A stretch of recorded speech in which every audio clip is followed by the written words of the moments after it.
বহুদিন পরে রাজবাড়ির বাইরে পা রেখে বেশ ভালোই লাগছে, কিন্তু আমি দেখতে চাই আমার রাজ্যের রাজ্যবাসী সকলে কেমন আছে। একেই বলে মহারাজ মাটির টান। একবার মাটিতে পা পড়লে মাটিকে শিকড়ের মতো আঁকড়ে ধরতে চাইবে। আজকে আর রাজসভা নয়, ফেলে এসেছেন সব কাজ। গ্রাম বাংলা ঘুরে দেখছেন মাটির মানুষ মহারাজ। বাহ সভাকবি বাহ, তোমার এই কবিতা শুনে আমি ধন্য। এই নাও মুক্তোর হার, কেবল তোমারই জন্য। চলুন মহারাজ, সামনে হীরালালের বাড়ি, ওদের বাড়িতে গিয়ে দেখা যাক সবাই কেমন আছে। তাই চলো, তাই চলো।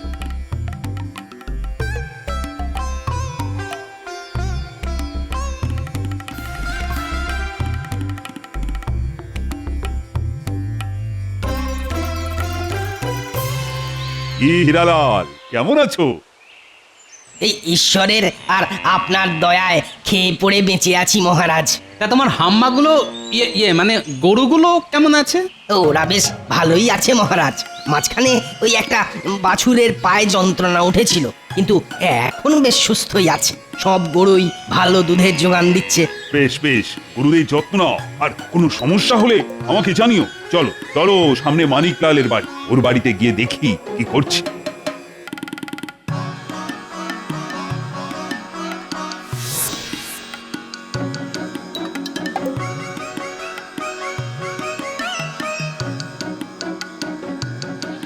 কি খবর মানিকলাল? ও মহারাজ, আপনি কি সৌভাগ্য, আপনি আমার বাড়িতে এসেছেন, তাও আবার সপার্শ্বদ। কই গো মিনুর মা কোথায় গেলে গো?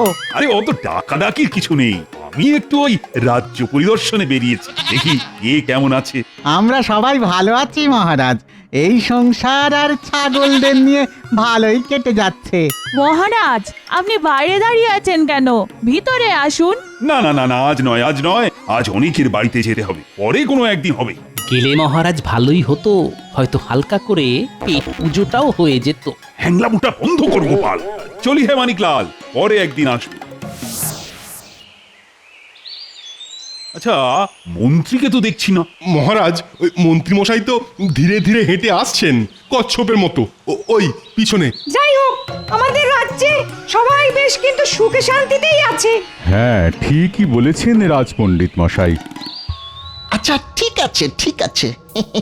তাহলে ওই কথাই রইল, আজকে মাঝরাতে দেখা হবে আপনার সাথে। হ্যাঁ ঠিক আছে, ঠিক আছে, এখন তোরা আয়।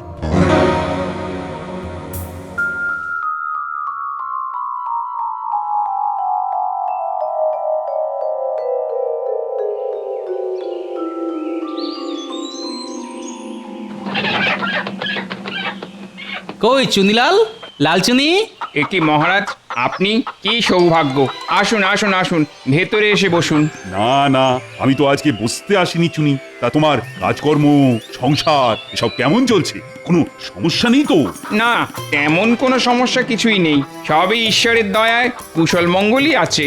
বাহ বাহ, বেশ বেশ। কোনো সমস্যায় পড়লে আমাকে জানিও কিন্তু। মহারাজ কৃষ্ণচন্দ্র কোনো সাধারণ মহারাজ নন, তিনি হলেন প্রজাদরদি রাজা। যেমন মুরগির পালক, টিয়া পাখির পালক, তেমনি মহারাজ হলেন প্রজা পালক। দেখলেন মহারাজ, দেখলেন গোপাল কিরকম আপনার সাথে মস্করা করে চলে গেল। হ্যাঁ, তাই তো দেখলাম। চলো, আজ অনেক বেলা হয়ে গেছে, তোমরা সবাই এখন বাড়ি যাও। কালকে রাজসভায় তোমাদের সাথে আবার দেখা হবে।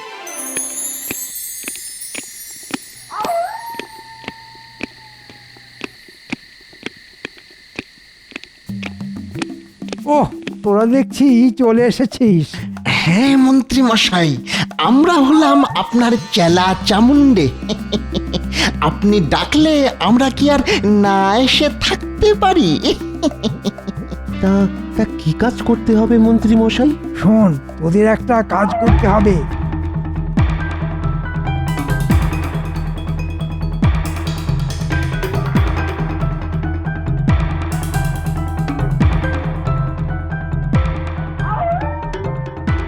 এটা দিয়েই হবে আসল কাজ। আমি সব ব্যবস্থা করে রেখেছি, তোদের শুধু বাকি কাজটা করতে হবে। আমাদের এই কাজের গুপ্ত শব্দ হলো হিরে, চুনি, মানিক। এগুলো তো মূল্যবান রত্ন, আমরা এগুলো চুরি করব? আগে ভালো করে শোন, তারপরে কথা বল। প্রথমে তোদের যেতে হবে। কোনো চিন্তা করবেন না, আমরা আমরা এমন ভাবে কাজটা সারবো, কাক পক্ষী তো দূরের কথা, রাতের বেলাতে ওই যে পেঁচাতেও টের পাবে না।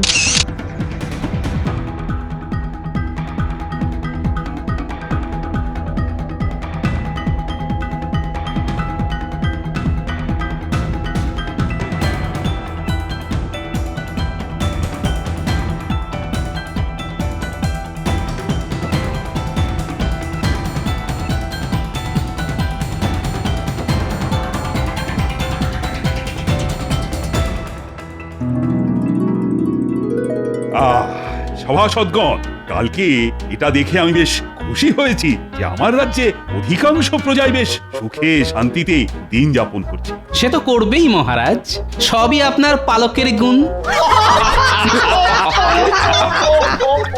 গোপাল, আবার মস্করা শুরু করেছো তো?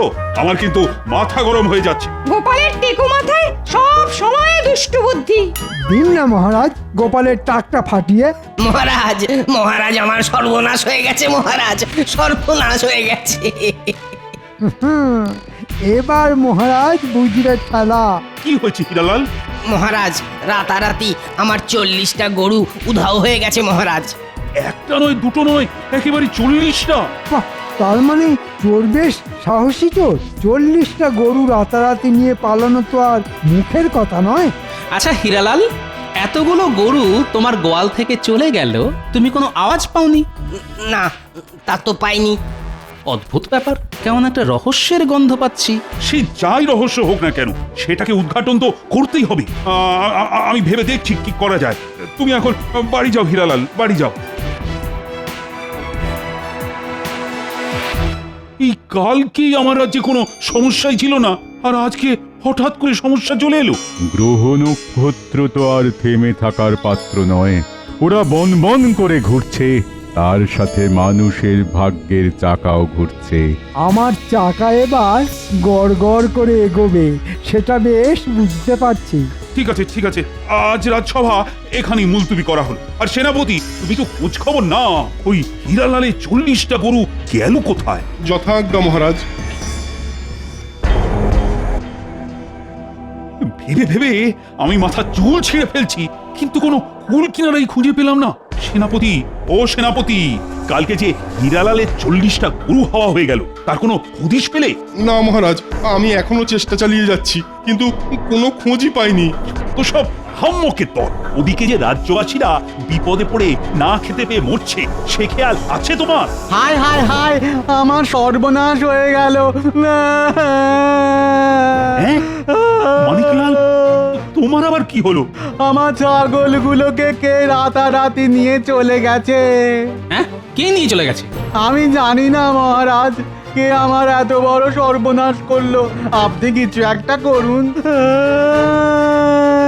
একের পর এক সর্বনেশে কাণ্ড ঘটেই চলেছে। মহারাজ, মহারাজ, আপনি কিছু একটা করুন। কেউ কিচ্ছু করতে পারবে না। আমার চাল সবাই বেসামাল। মহারাজ, আজ সকালে এমনিতেই ঘুম থেকে উঠতে দেরি হয়ে গেছে, তারপর উঠে দেখি এই কাণ্ড। কি করব কি করব কিছু বুঝতে পারছি না। কি এ তো সর্বনাশের মাথায় বাড়ি। আরে তোমরা দাঁড়িয়ে দাঁড়িয়ে দেখছো কি? কিছু বলো। ও মন্ত্রী, আরে ও গোপাল, আমি এ ব্যাপারে কি করব? আমি তো ভেবেই কুল কিনারা পাচ্ছি না যে কি করব। তোমরা সবাই এক্ষুনি সারা রাজ্যে খোঁজ খবর নেওয়া শুরু করে দাও। কে বা কারা প্রজাদের এই চরম সর্বনাশ করে চলেছে। আচ্ছা মহারাজ।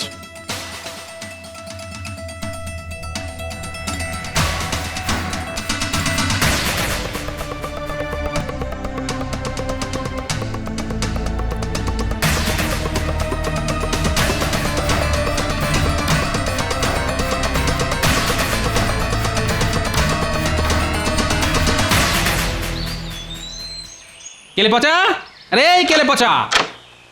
ও কে রে?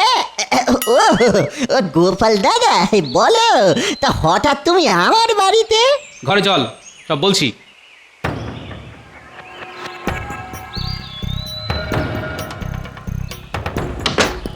এ কি গোপাল দাদা, দরজা বন্ধ করতেছো কেন? তোর সাথে কিছু কথা আছে, যেটা 5 কান হলে মুশকিল।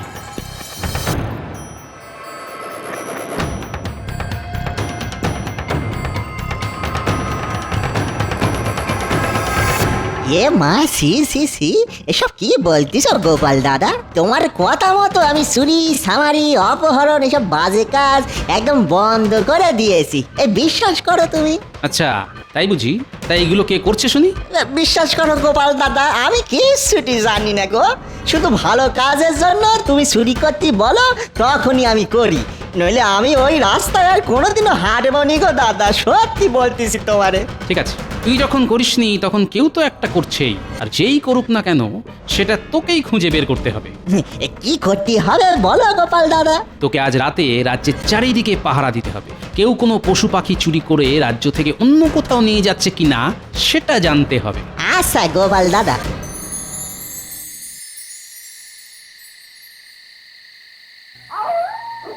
ধুর ধুর, যেদিকে তাকাই কিছুই নেই, সেই কখন থেকে চারিদিকে হন্যে হয়ে ঘুরে বেড়াচ্ছি। কারো বুঝি খেয়ে দিয়ে কাজ নেই, রাত দুপুরে চুরি করতে বেরাবে। এককালে আমাকেও এই কাজ কত করতে হয়েছে, সেসব স্মৃতি। এত রাতে দূরে ওরা কারা হেঁটে চলেছে? একটু কাছে গিয়ে ঝোপের আড়াল থেকে দেখি তো। ব্যাস, আমাদের হীরা চুনি মানিকের কাজ শেষ। কাল থেকে আবার নতুন রত্নের সন্ধানে যেতে হবে। সবই মন্ত্রী মশাইয়ের দেওয়া অবশ ওষুধের কারসাজি। হ্যাঁ ঠিক বলেছিস, কিন্তু ওষুধ তো সব শেষ, কালকে থেকে আবার চাইতে হবে। কি সর্বনেশে কাণ্ড! স্বয়ং মন্ত্রী মশাই এই কাজে জড়িত? না, খুব শিগগিরই ব্যাপারটা গোপাল দাদারে গিয়ে জানাতে হবে।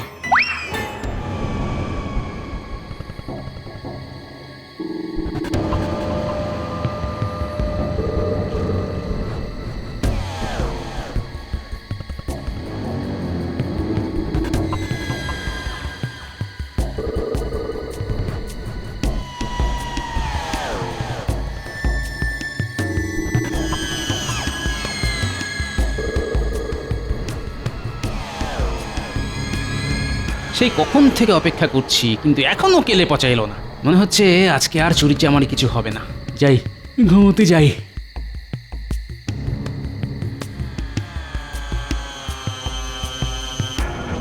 দেখি কেলে পচা না? হ্যাঁ তাই তো।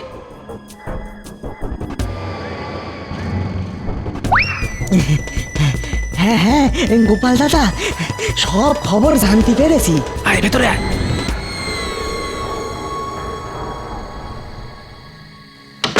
বল গোপাল দাদা, এইসব চুরি করেছে ওই বটা আর ঘটা, আর কাজটা করাচ্ছেন ওই কৃষ্ণনগরের মন্ত্রী মশাই স্বয়ং। হ্যাঁ, মন্ত্রী মশাই? আচ্ছা, আর কি জানতে পেরেছিস?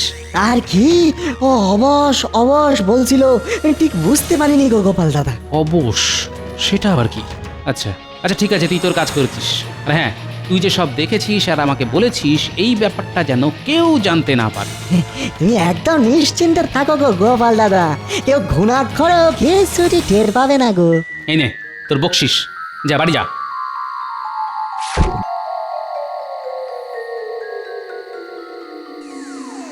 মন্ত্রী মশাই, আমি জানি আপনি অনেক পাকা মাথার খেলোয়াড়, কিন্তু এবার শুরু হবে আমার খেলা। আমি গোপাল হলাম দাবার চালে ঘোড়ার আড়াই প্যাঁচ, যে চাল মন্ত্রীর চালও সম্ভব নয়। একের পর এক চুরি হয়ে চলেছে, কিন্তু কারো কোনো হুঁশ জ্ঞান নেই। তোমরা সবাই এক একটা অকর্মা ঢেঁকি। সর্বনাশ হয়ে গেছে মহারাজ, সর্বনাশ হয়ে গেছে। আমার সব মুরগি রাতারাতি উধাও হয়ে গেছে মহারাজ। হ্যাঁ, সে কি তোমারও? হায় রে হায়, আমার স্বপ্নের রাজ্যে এ কি দুর্দশা নেমে এলো। মহারাজ, আমার মনে হচ্ছে আপনার বৃহস্পতি শনি মঙ্গল এক গতিতে ঘূর্ণিপাক খাচ্ছে, তাই এই অবস্থা। আমার কি হবে মহারাজ? আমার ছোট ছোট মুরগির চানাগুলো কোথায় চলে গেল মহারাজ? কি গোপাল, তুমি কিছু বলো?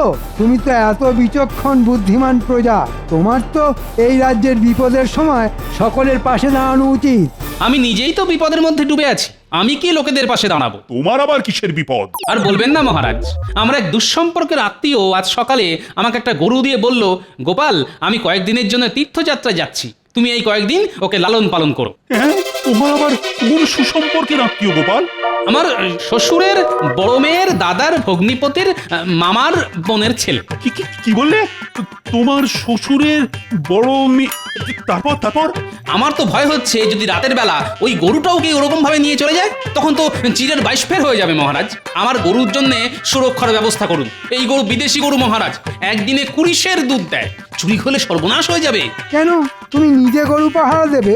আপনারা তো জানেন আমার কাজের মধ্যে 2, খাই আর শুই, আর একবার শুলে ঘুমিয়ে মরা।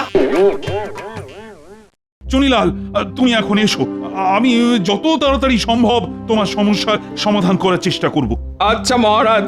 ওহ, সেনাপতির দ্বারা তো কিছুই হলো না, আবার গোপাল নিজেই এখন বিপদের মধ্যে।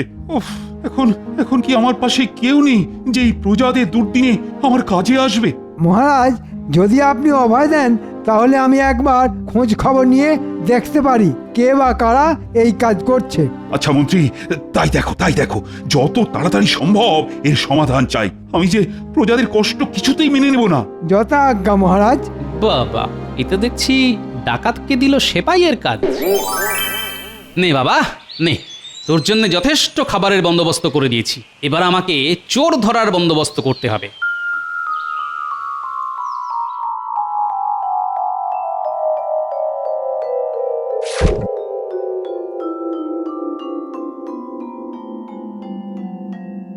মোটামুটি এই দূরত্বে গোল করে গর্ত খুঁড়লে এখানে গরু আসতে পারবে না।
গর্তে গোবর ভরা হয়ে গেছে, এবার শুধু উপরে শুকনো মাটি ছড়িয়ে দিতে হবে, তাহলেই কেল্লা ফতে।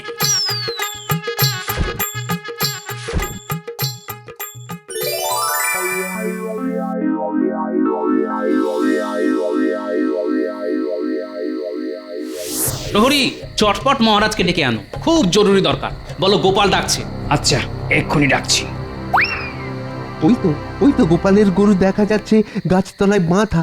আরে দাঁড়া, আগে অবশ করার ওষুধটা কাপড়ে করে জানলা দিয়ে ছুঁড়ে দি, তারপরে কাজ করতে হবে।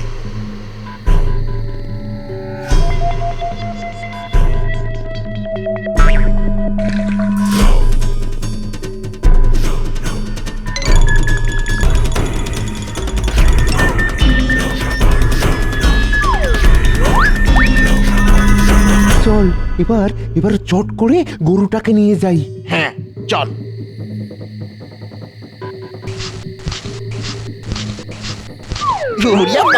বাবারি, গর্তের মধ্যে পড়ে গেলাম রে। বটা ঘটা তোরা, তার মানে এতদিন ধরে সব গৃহপালিত পোষ্যদের তোরা রাতের অন্ধকারে ধরে নিয়ে যাচ্ছিলি? না আসলে মানে মহারাজ, সবই ওই মন্ত্রী মশাইয়ের বুদ্ধি। প্রহরী, এক্ষুনি মন্ত্রীকে তুলে আন। যথা আজ্ঞা মহারাজ। ছি মন্ত্রী, তুমি এত নীচ কাজ করতে পারলে? রাজ্যের প্রজারা এই পোষ্যদের জন্যই খেয়ে পড়ে বেঁচে আছে, আর তুমি তাদের কি চুরি করছো? আমার ভুল হয়ে গেছে মহারাজ, আমাকে ক্ষমা করুন। তুমি আগে বলো, সব প্রজাদের সব পোষ্য পশুরা কোথায়? রাজ্যের দক্ষিণে একটা বড় খামারে সবাই আছে মহারাজ।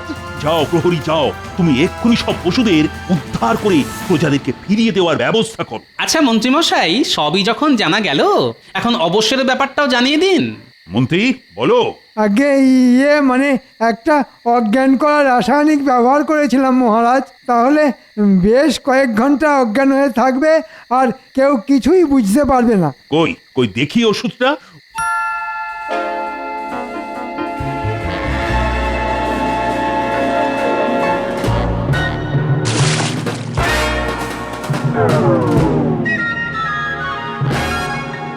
ও গোপাল দাদা, আমাদের গর্ত থেকে তোলো দাদা, আর কতক্ষণ গোবরের কবরে থাকবো?